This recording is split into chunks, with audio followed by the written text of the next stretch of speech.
Hey everybody, welcome back. Thanks for joining your virtual drinking buddy. Getting ready to uncover the griddle. Thought I'd crack open one of these. High Life, the champagne of beers. So I picked this up mostly because I want to try something that I saw in a movie, but I'm going to talk about the beer first and then you'll see what I'm getting at. I got an 18 pack of bottles for $12.98, which is not bad. It's a cheap beer. I think I can get a 30 pack of cans for like 18 or 19 bucks probably, not including deposit and tax, but still not bad. So this is a 12-ounce bottle. Let's see. Bet it doesn't have the ABV on here, so I'll have to post that somewhere on the screen. That's just a very large truck driving by. It's the disappointing thing about the macros. They don't give information like that. They do all sorts of stuff for marketing, but then they don't give the information that people are concerned with. ABV is kind of important when you're a beer drinker. I'm gonna guess it's somewhere around 4.5%, but I probably already posted it on the screen. And it looks like it was established in 1903. So this beer wasn't around very long before Prohibition. Alright, I know it's a twist off, but I've got my my little toolbox with built-in bottle openers, so I'm just gonna go ahead and use that. Maybe. Yep, there we go.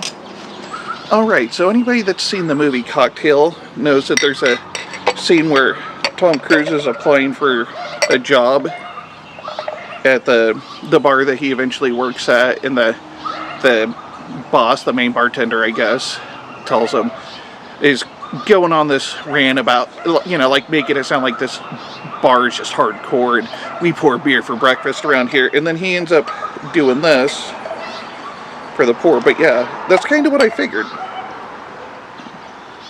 Physics is going to take effect here, and it's going to prevent it from pouring, so I'm not sure how he got it to pour like it did. But he just dumped the bottle over into the glass and it poured out. Well, that was disappointing. But I was curious, I'm thinking maybe it's because he dumped the bottle and it was already pouring out before he stuck it in there, and then he just like let it pour and it like foamed up around the neck of the bottle. And I didn't get that. My apologies. I was really hoping for that. Alright, so Soapy Whitehead, got some fisheye bubbles going on. And I don't know, it smells like beer. It reminds me of when I was a kid going into the local bar in the small town that I lived in. Because they also sold like candy bars and bags of chips and stuff. So if I got a couple of quarters, I would go in and get a snack. But it always smelled something like this. I don't know how else to describe it, so I'm going to dive right in. Cheers.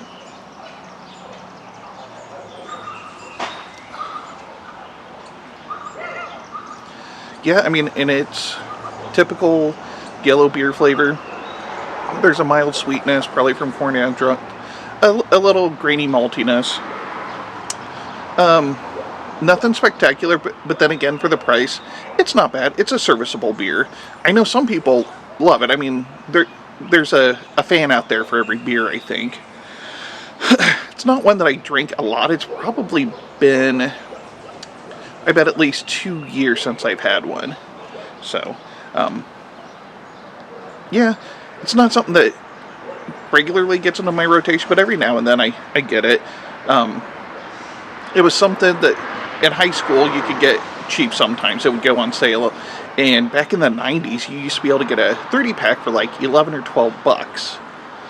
That was including the tax and deposit. So if you had 12 bucks and somebody that didn't mind buying beer for a teenager, then, I don't know, you get a 30-pack of this and split it between 3 friends, and everybody, maybe it was more like 4 or 5 of us.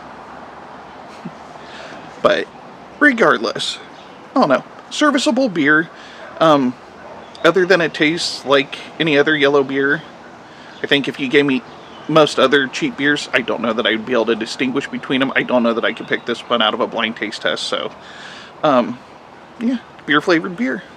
And that's all I got. So if you liked what you saw, please hit the like and subscribe button below. And don't forget to tell your friends. And this is the Malted Gentleman reminding you, you only have one liver, so use it wisely.